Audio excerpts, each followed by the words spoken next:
Good evening everyone, I am advocate Anuj Kumar और आप देख रहे हैं टॉप आईक्यू लॉयर चैनल। हमारे चैनल का उद्देश्य सरल भाषा में आपको आपके कानूनी अधिकारों के प्रति जागरूक करना है। साथियों, लास्ट सेशन में हमने सेक्शन 5 भारतीय नागरिक सुरक्षा संहिता के बारे में चर्चा की थी। आज हम सेक्शन 6 आपराधिक न्यायालयों के वर्ग के बारे में विस्तार से जानेंगे। इस सेक्शन में उन विभिन्न प्रकार के आपराधिक न्यायालयों का क्रिमिनल कोर्ट्स का उल्लेख किया गया है जो राज्य के भीतर आपराधिक न्याय प्रणाली का हिस्सा होते हैं। आइए सेक्शन 6 को विस्तार से समझते हैं और इसके पीछे के उद्देश्यों को जानते हैं।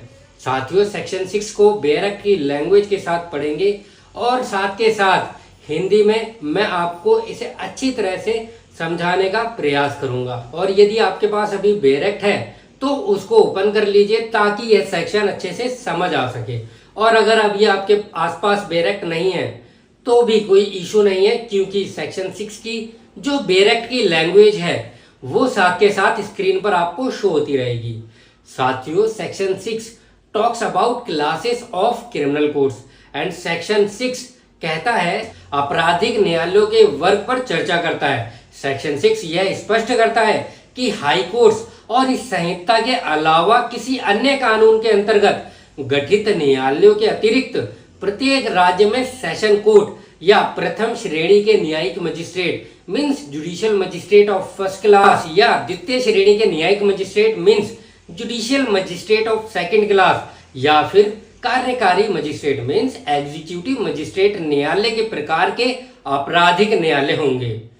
साथियों, यह वर्गीकरण न्याय प्रणाली में एक अनुशासन और प्रक्रियागत स्पष्टता लाने के उद्देश्य से किया गया है ताकि विभिन्न प्रकार के मामलों को उनकी प्रकृति और गंभीरता के अनुसार उपयुक्त न्यायालय में प्रस्तुत किया जा सके।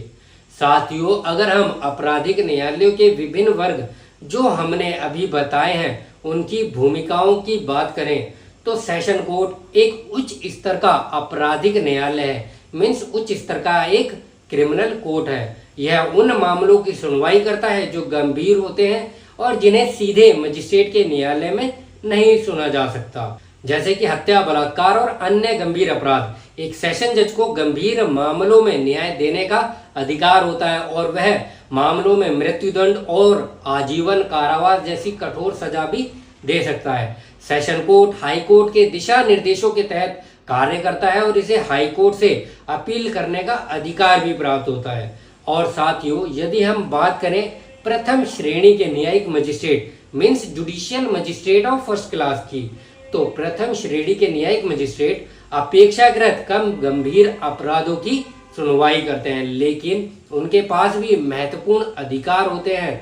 वे 3 साल तक की सजा और जुर्माना देने का अधिकार रखते हैं। उदाहरण के लिए मान लीजिए फॉर एग्जाम्पल चोरी के छोटे मामले या सड़क दुर्घटनाओं से संबंधित मामूली अपराध आदि प्रथम श्रेणी के न्यायिक मजिस्ट्रेट द्वारा सुने जाते हैं। इनकी भूमिका बहुत महत्वपूर्ण होती है क्योंकि ये सीधे जनता से जुड़े मामले की सुनवाई करते हैं और न्याय का शीघ्र वितरण सुनिश्चित करते हैं। और साथियों, यदि हम बात करें judicial magistrate of second class की, तो द्वितीय श्रेणी के न्यायिक मजिस्ट्रेट और भी छोटे अपराधों की सुनवाई करते हैं जिनमें 1 साल तक की सजा और कम जुर्माने का प्रावधान होता है। ये मजिस्ट्रेट उन मामूली आपराधिक मामलों को निपटाते हैं जो बिना अधिक कठोर दंड के हल किए जा सकते हैं। उदाहरण के लिए मान लीजिए फॉर एग्जाम्पल छोटे मोटे झगड़े, कहासुनी आदि। इनके द्वारा सुनवाई किए गए मामलों में जनता को शीघ्र न्याय मिलता है और निचले स्तर पर न्याय प्रणाली में व्यवस्था बनी रहती है। और साथियों, यदि हम बात करें कार्यकारी मजिस्ट्रेट मीन्स एग्जीक्यूटिव मजिस्ट्रेट की, तो कार्यकारी मजिस्ट्रेट का कार्य न्यायिक के बजाय प्रशासनिक होता है। वे कानून व्यवस्था बनाए रखने, सामूहिक विवादों का निपटारा करने और आपराधिक गतिविधियों पर नियंत्रण रखने में भूमिका निभाते हैं, जैसे किसी विशेष स्थिति में धारा 144 लागू करना, कर्फ्यू लगाना आदि कार्य कार्यकारी मजिस्ट्रेट मीन्स एग्जीक्यूटिव मजिस्ट्रेट द्वारा किए जाते हैं। इनका मुख्य उद्देश्य शांति और सुरक्षा बनाए रखना होता है और ये जिला प्रशासन का हिस्सा होते हैं। साथियों, याद रहे अब धारा 144 सीआरपीसी, धारा 163 भारतीय नागरिक सुरक्षा संहिता हो गई है। इनका मुख्य उद्देश्य शांति और सुरक्षा बनाए रखना होता है और ये जिला प्रशासन का हिस्सा होते हैं। इसको हम एक उदाहरण के माध्यम से समझने का प्रयास करते हैं।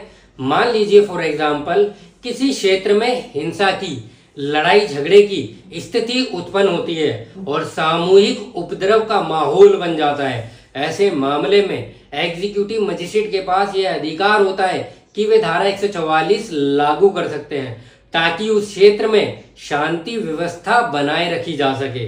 इसी प्रकार यदि कोई चोरी का मामला है और आरोपी के खिलाफ पर्याप्त सबूत हैं तो उसे प्रथम श्रेणी के न्यायिक मजिस्ट्रेट के समक्ष प्रस्तुत किया जाएगा जो उस मामले का निपटारा कर सकता है।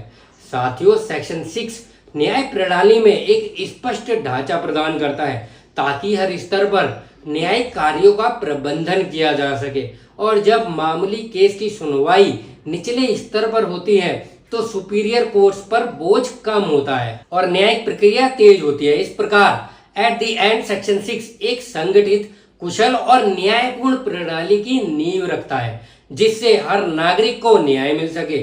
साथियों, उम्मीद है कि इस जानकारी से आपको section 6 classes of criminal code समझ आ गया होगा कि भारतीय नागरिक सुरक्षा संहिता में सेक्शन 6 का प्रावधान आपराधिक न्याय प्रणाली में विभिन्न न्यायालयों को, विभिन्न कोर्ट्स को परिभाषित करता है और उनके कार्यक्षेत्र को निर्धारित करता है और यह सुनिश्चित करता है कि आपराधिक मामलों का निपटारा उचित न्यायालयों में हो और न्यायालय अपनी भूमिकाओं में कुशलता पूर्वक कार्य करें।